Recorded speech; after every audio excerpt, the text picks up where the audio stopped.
Hello guys, welcome to our channel. This is Teja. అయితే ఆంధ్రప్రదేశ్ లో మళ్ళీ వచ్చేది ఈసారి కూటమి అని చెప్పేసి కొంతమంది రాజకీయ విశ్లేషకులు అయితే బలంగా చెప్తున్నారు. సో మరి అమిత్ షా గారి దగ్గర కూడా కేంద్ర ఇంటెలిజెన్స్ రిపోర్ట్ వెళ్ళిందని చెప్పేసి కొంతమంది చెప్తున్నారు. ఆయన కూడా ఆల్రెడీ పవన్ కళ్యాణ్ గారికి, చంద్రబాబు నాయుడు గారికి విష్ చేశారని కూడా చెప్తున్నారు. సో ఇవన్నీ కూడా వాస్తవా? సో ఇవన్నీ కూడా మనతో పాటు డిస్కస్ చేయడానికి senior political analyst Kilaru Nagarjuna గారు. నమస్తే సార్. సో అంటే అమిత్ షా లాంటి వ్యక్తి ఆల్రెడీ విషింగ్ లాంటి స్థితికి వెళ్ళారంటే నాకు కూడా నమ్మాలనిపిస్తుంది మళ్ళీ కూటమి వస్తుందేమో. సో దాని గురించి మీ అభిప్రాయం? అంటే మనం ఇప్పుడున్నటువంటి పరిస్థితిని చూస్తున్నాం, కానీ ఎప్పుడైనా కానీ ఒక విషయాన్ని మనం ఏంటంటే గతంలో ఏం జరిగింది అనేటువంటి దాంతో పోల్చి చూస్తే మన క్లారిటీ వస్తుంది. భారతీయ జనతా పార్టీ అనేటువంటి పార్టీ ఏదైతే ఉందో, ఇప్పుడున్నటువంటి భారతీయ జనతా పార్టీ వాళ్ళు పాటించేది చాణక్య నీతిని పాటిస్తారు. చాణక్యుడు ఏమైతే చెప్పాడో దాన్ని వాళ్ళు 100% తూచా తప్పకుండా పాటిస్తారు. ఎందుకంటే వాళ్ళకి ప్రధానం ఏంటంటే అధికారంలోకి రావటానికి ఏ రకమైనటువంటి మార్గాలు అనుసరించాలో అలాంటి మార్గాలన్నింటినీ కూడా తూచా తప్పకుండా పాటిస్తారు. ఆ పాటించే ప్రాసెస్లో వాళ్ళకి గెలుపు మాత్రమే లక్ష్యం. వ్యక్తులు కానీ ఆ వ్యక్తుల పట్ల ఎలాంటి రాగద్వేషాలు అనేటువంటి వాళ్ళకు ఉండవు. ఈ వ్యక్తి మనకి పనికొస్తాడా అంటే ఎలాంటి వ్యక్తినైనా దగ్గరికి తీసుకుంటారు. ఈ వ్యక్తి మనకు పనికిరాడు అంటే ఎంత గొప్ప వ్యక్తినైనా కానీ దూరం చేస్తారు. ఇది గత 10 సంవత్సరాలుగా మనం చూస్తున్నటువంటి వ్యవహారం. అలాగే చంద్రబాబు నాయుడు గారు 2019లో ఓడిపోగానే ఆయన మనకు వ్యతిరేకమయ్యాడు, మనల్ని తిట్టాడు కాబట్టి అని చెప్పేసి పక్కకి జరిపేశారు. తనకి డైరెక్ట్గా మద్దతు ఇవ్వకపోయిన 22 మంది ఎంపీలు, తర్వాత రాజ్యసభ సభ్యులు 7 ఉన్నటువంటి వైసీపీని ఇండైరెక్ట్గా పొత్తులోకి వాళ్ళు తీసుకున్నారు. సో 5 సంవత్సరాల పాటు జగన్మోహన్ రెడ్డి ఏమడిగితే చేశారు. ఆయన కేసులకు అటెండ్ కాకపోయినా ఎన్ని వాయిదాలు అడిగినా ఇచ్చేట్టుగా ఇన్ఫ్లుయెన్స్ చేశారు. వ్యవస్థలు ఏవి కూడా జగన్మోహన్ రెడ్డి పక్కన చూడకుండా ఉండేటట్టుగా వాళ్ళు మేనేజ్ చేశారు. అయితే మూడోసారి 400 సీట్లు పైన 400 కే పార్ అనేటువంటి లక్ష్యంతో వాళ్ళు ఎలక్షన్స్కి వెళ్తున్నారు. చూసినప్పుడు ఏంటంటే వాళ్ళు సర్వే ప్రకారంగా చూస్తే ఏంటంటే ఆంధ్రప్రదేశ్లో పరిస్థితులు మారినాయి. జగన్మోహన్ రెడ్డి గారికి టఫ్ టైం వచ్చింది. తెలుగుదేశం జనసేన గనక కలిస్తే మంచి విజయం సాధించేటువంటి అవకాశం ఉందనేటువంటి రిపోర్ట్స్ వచ్చిన తర్వాత మాత్రమే వాళ్ళు కూటమితో పొత్తు పెట్టుకున్నారు. అంటే వాళ్ళకి ముందే రిపోర్ట్స్ వెళ్ళి ఖచ్చితంగా. అందుకనే ఆ రిపోర్ట్స్ తెప్పించుకొని మళ్ళీ దీంట్లో ఏమన్నా తేడా ఉందా అనేటువంటిది 2-3 సార్లు క్రాస్ చెక్ చేసుకోవడానికి మనకు గుర్తుంది. బీజేపీ వాళ్ళు ఎప్పుడు పెట్టుకున్నారు పొత్తు? లాస్ట్ మినిట్ లో పెట్టుకున్నారు, ఒక 4 రోజుల ముందే. మొదటి నుంచి 2-3 నెలల నుంచి ఊహాగానాలు ఉన్నా, ఇదిగో రేపు అన్నారు, వారం అన్నారు, 10 రోజులు అన్నారు, చివరికి ఒక 4 రోజులు ఉన్నదే పెట్టుకున్నారు. నేను మొట్టమొదటి నుంచి కూడా అదే చెప్తూ వచ్చాను నా విశ్లేషణ. మీరెన్ని చెప్పినా షెడ్యూల్ రిలీజ్ కాబోయే ముందు మాత్రమే వాళ్ళు పొత్తుకి ఒప్పుకుంటారు, అప్పటిదాకా ఒప్పుకోరని నేను చాలా సందర్భాల్లో చాలా ఇంటర్వ్యూలో చెప్పాను. అదే జరిగింది. ఎందుకంటే వాళ్ళ క్యాలిక్యులేషన్స్ వాళ్ళకున్నాయి. దగ్గరికి వెళ్లే కొద్ది కూడా ఏమన్నా మార్పు వస్తుందా, మొగ్గు ఏమన్నా అటువైపు వస్తుందా, ఇన్ని క్యాలిక్యులేషన్స్ వేసుకుంటారు. వచ్చిన తర్వాత కూడా ఏంటంటే జనంలో ఆకాంక్ష ఉండటం వేరు, ఆ ఆకాంక్ష ఓట్ల రూపంలో మారటం అనేటువంటిది అది అతి ముఖ్యమైనటువంటి విషయం. దాన్నే మనం పోల్ మేనేజ్మెంట్ అంటాం. ప్రజల్లో మీ పట్ల ఆదరణ ఉన్నప్పటికీ కూడా రకరకాల పరిస్థితులు అక్కడ ఉండి మీకు మీ వాళ్ళు ఓట్లు వేసుకోలేని పరిస్థితితో, లేకపోతే ఎండ ఉండో, విపరీతమైన ఎండ ఉంది, మనకి ఎప్పుడు 100 సంవత్సరాల్లో లేనటువంటి ఎండలు కాస్తుంది. సో ఆ రోజున కనుక 46-47 డిగ్రీలు ఉంటే 82% పోలింగ్ అయ్యేది కాదు. సో దాన్ని పోల్ మేనేజ్మెంట్ అంటాం. లక్కీగా ఆ రోజున ప్రకృతి కూడా సహకరించడం, కొంచెం చల్లబట్టడం, అంత ముందు రోజే వర్షం పట్టడం, దీని మూలన పెద్ద ఎత్తున ఓటర్లు 3-4 గంటలు కూడా క్యూలో ఉండి రాత్రి తెల్లవారుజాము 2 గంటల వరకు ఉండి వేయటం, ఇవన్నీ ఏంటంటే కలిసి వచ్చినటువంటి అంశాలు. వాళ్ళు కూటమి సెంటర్లో ఎదురుగా అధికారంలో ఉన్నారు కాబట్టి ఈ వైఎస్ఆర్సీపీ వాళ్ళు చేసే పిచ్చి పనులు ఏవి జరగకుండా స్ట్రిక్ట్గా, అందుకనే ఈసారి ఎన్నికల్లో మా ఓటు ఇంకోటి వేసాడని కానీ, మా ఓటు క్యాన్సిల్ అయిందని కానీ, మా ఓటు మిస్ అయిందనేది కానీ మనకి ఎక్కడ వినిపించలేదు. అంటే ఏంటంటే ఈసీ పకడ్బందీగా చర్యలు తీసుకోవడం, దొంగ ఓట్లని ముందు నుంచి తొలగించడం, ప్రతిపక్షాలు కూడా వీళ్ళంతా కూడా చాలా అప్రమత్తంగా ఉండి ఎక్కడెక్కడ దొంగ ఓట్లు ఉన్నాయి అవన్నీ ఈసీ నోటీస్కి తీసుకెళ్ళటం, ఇవన్నీ జరిగిన మొదట ఏంటంటే వాళ్ళకి గ్రాస్ రూట్ లెవెల్లో ఏదైతే రిపోర్ట్ వచ్చిందో అది ఓటర్ కింద కన్వర్ట్ అయ్యింది.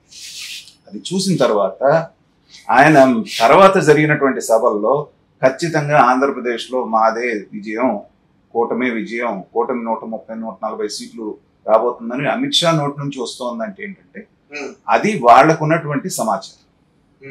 ఎందుకంటే మామూలు సెఫాలజిస్టులే చెప్పేస్తున్నారు ఇది వస్తాయి ఇది వస్తాయి అని. మరి సెంట్రల్ గవర్నమెంట్ ఉండేటువంటి ఇంటెలిజెన్స్ ఎలా ఉంటుంది? కాబట్టి వాళ్ళ రిపోర్ట్ వాళ్ళకు ఉంది కాబట్టి అంత కాన్ఫిడెంట్గా ఆయన చెప్పగలుగుతున్నారు. ఖచ్చితంగా ఆయన ప్రిడిక్షన్ అనేటువంటిది నిజం అవుతుంది అనేటువంటిది అనేక సర్వేలు మళ్ళీ మనకు చెప్తున్నాయి. అదొకటే కాదు, చాలా సర్వేలు ఇవాళ మనకు వచ్చిన అన్ని సర్వేలు కనుక మనం తీసుకుంటే కన్సాలిడేట్ చేస్తే 80% సర్వేలు కూటమి వైపు మొగ్గు చూపుతున్నాయి. కేవలం 20% మాత్రమే వైఎస్ఆర్సీపీ వచ్చే అవకాశం ఉందనేటువంటి చెప్తున్నారు. కాబట్టి ఏంటంటే ఇవన్నీ ఇన్పుట్స్ ఉన్నాయి కాబట్టి అమిత్ షా లాంటి వ్యక్తి, ఎందుకంటే వాళ్ళు తొందరపడి మాట్లాడారు.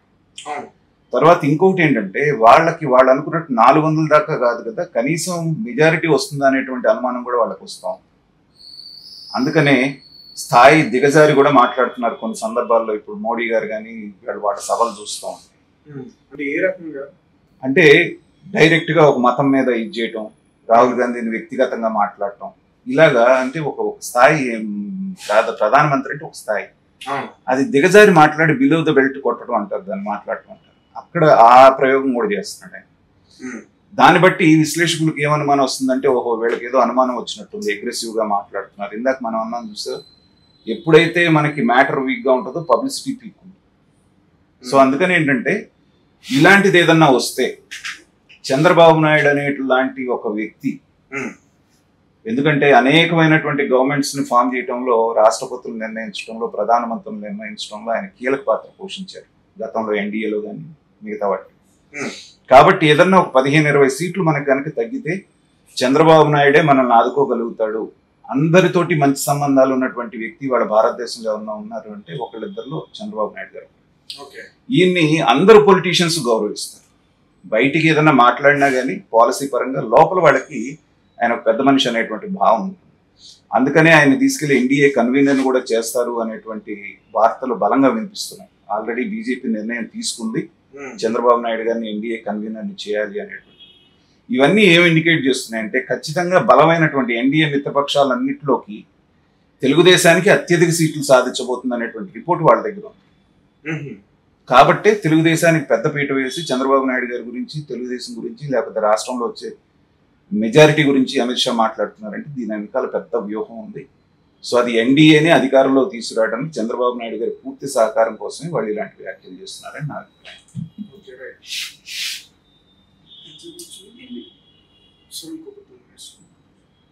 కంటిన్యూ చేద్దాం.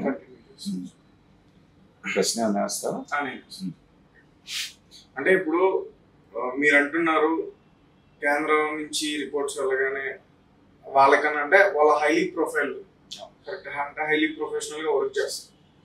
కానీ వీళ్ళు కూడా జగన్మోహన్ రెడ్డి గారు కూడా ఒక ఐపాక్ని టీం పెట్టుకుని, అంటే వీళ్ళు మొన్న నుంచి రిపోర్ట్స్ ఇచ్చారేమో, మీరు మరి 5 ఏళ్ల నుంచి కూడా వర్క్ చేస్తున్నారు మరి ఐపాక్. అంటే ఇక్కడ ఒకటి, అది బీజేపీ అయినా, తెలుగుదేశం అయినా, వైఎస్ఆర్సీపీ అయినా కూడా ప్రజారంజకంగా మీరు పాలించకపోతే మిమ్మల్ని ఐపాక్ కాదు, ప్రశాంత్ కిషోర్ కాదు, ఇంకెవ్వరూ కూడా మిమ్మల్ని రక్షించలేరు. ఇది ప్రశాంత్ కిషోర్ చాలా క్లియర్గా చెప్పాడు. వైసీపీ అధికారంలోకి వచ్చిన ఏడాదిన్నరలోనే వాళ్ళు ఏ డైరెక్షన్ లో వెళ్తున్నారో నాకు తెలిసి నేను హెచ్చరించడం కూడా జరిగింది జగన్మోహన్ రెడ్డి గారిని. కేవలం సంక్షేమం ఒక్కటి మాత్రమే చాలదు, దాంతో పాటుగా మనకి అభివృద్ధి కూడా కావాలి అని చెప్తే ఆయన నా మాట వినలేదు. విననప్పుడు ఖచ్చితంగా చాలా దారుణాతి దారుణంగా ఆయన ఓడిపోబోతున్నాడు అనేటువంటిది ప్రశాంత్ కిషోర్ క్లియర్గా చెప్పాడు. అంటే ఏంటంటే ఐప్యాక్లు ఉన్నా, ఇంకో ప్యాక్లు ఉన్నా, ప్రజారంజకంగా నువ్వు గనక పరిపాలన చేయకపోతే ఎన్ని జాకీ లేపినా కానీ లేవలేదు.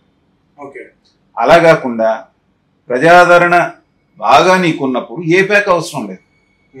నిజంగా గనక నువ్వు ఖచ్చితంగా గనక పాలన చేస్తే ఎవరు అవసరం లేదు. ఇప్పుడు ఒరిస్సాలో ఉన్నాడు ఆయన నవీన్ పట్నాయక్, ఎన్ని సంవత్సరాలు, ఎన్ని తరాలుగా వస్తున్నాడు ఆయన? దాదాపు 30 సంవత్సరాల నుంచి ఆయనే అక్కడ. ఆయన ఎవరిని పెట్టుకున్నారు? ఏమన్నా వ్యూహకర్తల్ని వీళ్ళందరినీ పెట్టుకున్నారా? లేదు కదా. ఆయన ఉన్నంతలో తన రాష్ట్రాన్ని జాగ్రత్తగా చూసుకుంటున్నారు. జనాలు ఆయన్ని నమ్మారు, మనకి ఈయనైతే బాగుంటుందన్నారు. ఆయన నడవలేని పరిస్థితిలో ఉన్నాడు, ఇవాళ మాట్లాడలేని పరిస్థితిలో కూడా ఉన్నాడు, చాలా వృద్ధాప్యంలో ఉన్నాడు. అయినా కూడా మళ్ళీ ప్రజలు ఆయన్ని ఎన్నుకుంటారు అనేటువంటి మాట వస్తూ ఉంది. మరి ఆయన దగ్గర ఎవరిన ఐపాక్లు ఉన్నాయా? కాబట్టి ఏంటంటే ప్రజల మనస్తత్వాన్ని అర్థం చేసుకొని ప్రజలకి అందుబాటులో ఉండి నువ్వేం కోరుకుంటున్నావో నువ్వు చేయటం కాదు, ప్రజలు ఏం కోరుకుంటున్నారో నువ్వు చేయాలి. నేను వాడికి ఊరికే డబ్బులు ఇచ్చాను కాబట్టి, ఇంటికి 1 లక్ష రూపాయలు ఇచ్చాను కాబట్టి వీడికి రోడ్డు అయిపోయినా పర్వాలేదు, వాళ్ళకి ఉద్యోగం ఇవ్వకపోయినా పర్వాలేదు, వీడికి ఉపాధి ఇవ్వకపోయినా పర్వాలేదు, నేను ఇచ్చిన ఫ్రీ ఇల్లు తీసుకొని వీళ్ళు నాకు ఓట్లు వేస్తారు అంటే అంతకంటే పిచ్చితనం ఇంకోటి ఏం లేదు. అది రేపు ఖచ్చితంగా వచ్చేటువంటి రిజల్ట్లో మనకి ప్రూవ్ అవుతుంది.